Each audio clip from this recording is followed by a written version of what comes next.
So before we found our least squares regression line, 8.48 minus 0.0086x. Let's use that to find a predicted value for 500 milligrams of medication. So this is saying take x equals 500 and find our y hat value.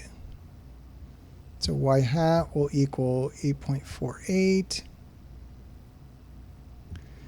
minus 0.0086 times that 500.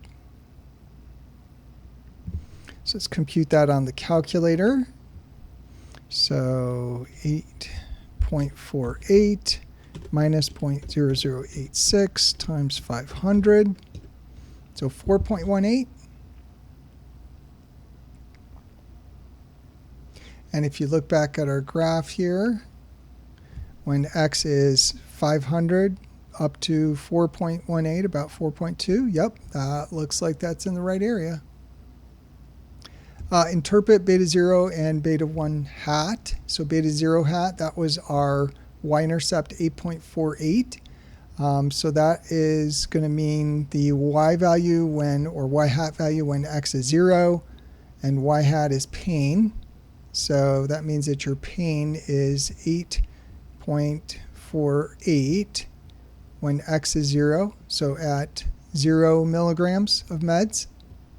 So if you take no medication, your pain's an 8.5. Beta 1 hat, this is change in y over change in x, right? That's our slope. Our y is the pain level, so this is the change in pain level given the change in x's milligrams. And so this is negative 0.0086 divided by 1. So this is telling us that each milligram of medication, because it's per 1 milligram here, decreases because negative, pain by 0.0086. So change in pain per milligram. Now we can actually use the TI-84 to check our results here. We entered our data in list 1 and list 2. We got two variable stats from StatCalc. If we use the linear regression a plus bx, that'll give our least squares line. So if we go back to the calculator here, go to stat, arrow to calc, and then right there number 4.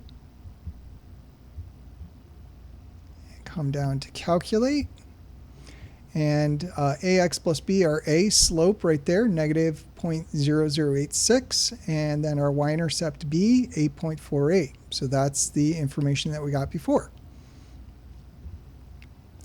And then to see what this looks like in Jamovi, here's the Jamovi output for linear regression. If you compute a linear regression, it gives you R and R squared. Those are coefficients of correlation and determination.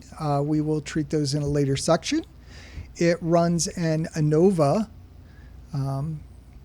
for the linear regression. And what's important there is that our p-value is 0.0032, which is less than 0.05. So this is a significant ANOVA. And then down here it gives the model coefficients. So there is our intercept of 8.48, and under dose, there is our slope of negative 0.0086. And again, notice our p-value here, same as up here. The p-value for the ANOVA is the p-value for slope. So that is a statistically significant value for slope because, again, our p-value is less than 0.05.